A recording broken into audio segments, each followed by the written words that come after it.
কিরে, 30 বছর তো পার হয়ে গেল, এবার একটা বিয়ে টিয়ে তো করতে হবে। এত পড়াশোনা করে কি হবে? হ্যাঁ, সেই তো শ্বশুরবাড়িতে গিয়ে রান্নাঘর সামলাতে হবে, বাচ্চা মানুষ করতে হবে। শোনো, বাবা বলে দিয়েছে এই রোজ রোজ অফিস থেকে এত রাত্রি করে বাড়ি ফেরাটা এবার বন্ধ করতে হবে। শোনো, মেয়েরা যদি এত ছোট ছোট ড্রেস পরে তাহলে ছেলেরা তো অসভ্যতামি করবেই।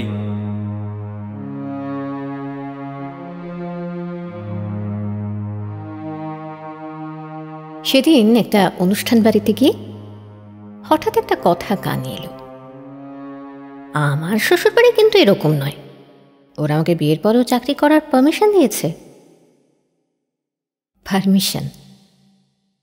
ছোটবেলা থেকে রোজ স্কুলে গিয়ে পরীক্ষার সময় রাতের পর রাত জেগে পড়াশোনা করে বাসে ট্রামে ধাক্কাধাক্কি করে কলেজ পাশ করার পর একটা মেয়ের ভবিষ্যৎ আজও নির্ভর করে শ্বশুরবাড়ির একটা পারমিশনের উপর, যা না পেলে তার এত বছরের পরিশ্রম মুহূর্তে ধূলিসাৎ।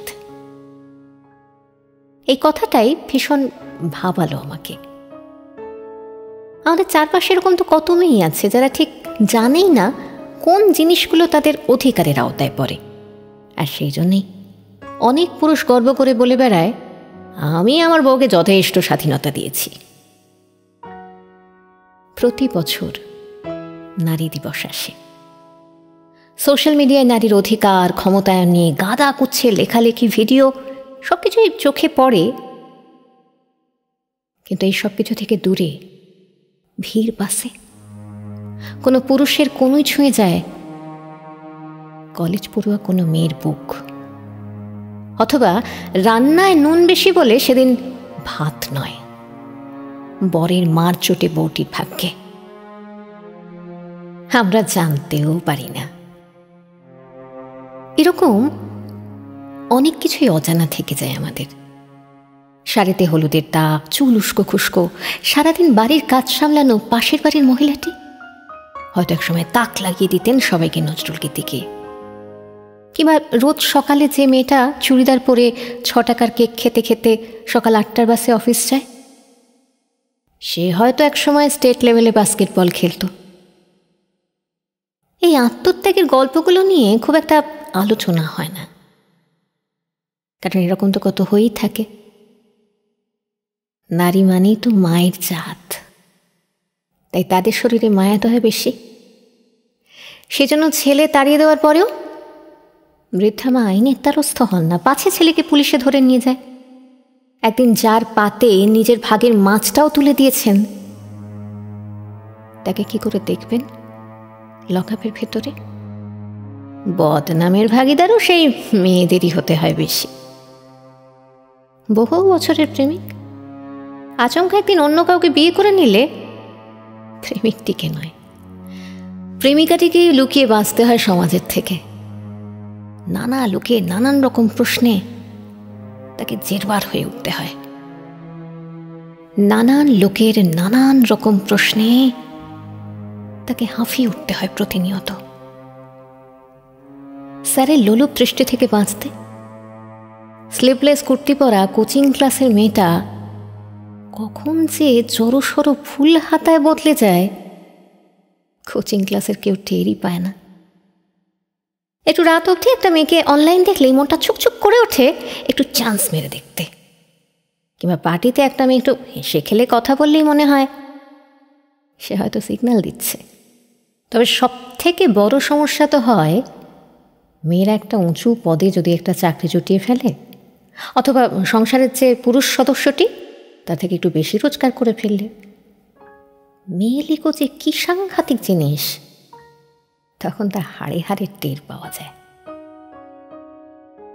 অফিসের বস মেয়ে, দুট তাও আবার হয় নাকি? রেস্টুরেন্টে খেতে গিয়ে বউ বিল মেটাবে? না না, আত্মীয় স্বজন বন্ধু বান্ধব তারা কি ভাববে? এত দূর অবধি তবু ঠিক আছে, মেনে নেওয়া যায়, কিন্তু সব থেকে খারাপ কখন লাগে বলুন তো?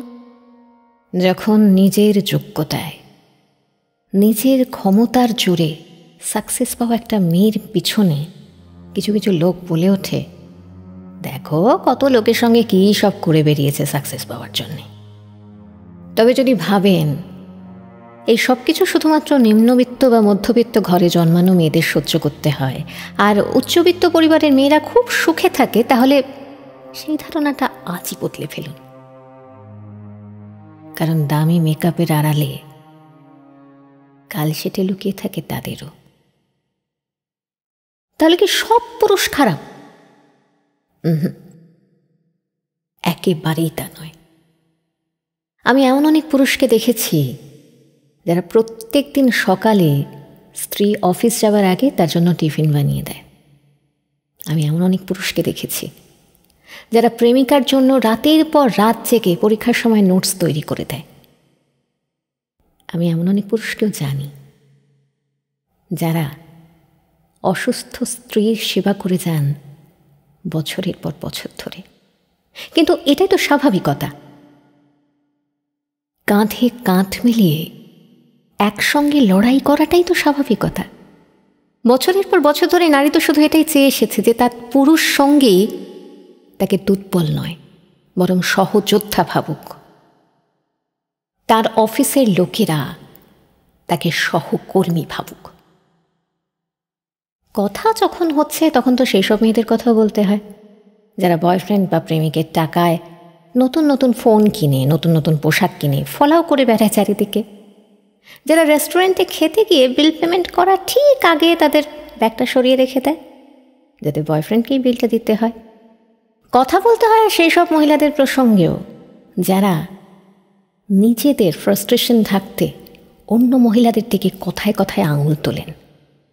আপনারা নিজেরা হয়তো খুব ভালো থাকছেন, কিন্তু কি জানেন তো, বহু বছর ধরে একটা লড়াইকে আপনারা ক্রমশ শেষের দিকে ঠেলে দিচ্ছেন। আসুন না, আমরা সবাই বরং একটু স্বাবলম্বী হতে শিখি, আকাশে ভর্তি ডানা ছাপটাতে শিখি। আকাশে ওড়াটা তাহলে হয়তো একদিন আর খুব একটা কঠিন হবে না। দেখবেন আমাদের দেখে সাহস পেয়ে আগামী প্রজন্মের মেয়েরাও এগিয়ে আসছে এই লড়াইটা জিতে নেওয়ার। আর তারপর একদিন আমরাও পাবো সমান সমান পৃথিবীর অধিকার। একদম পাবই।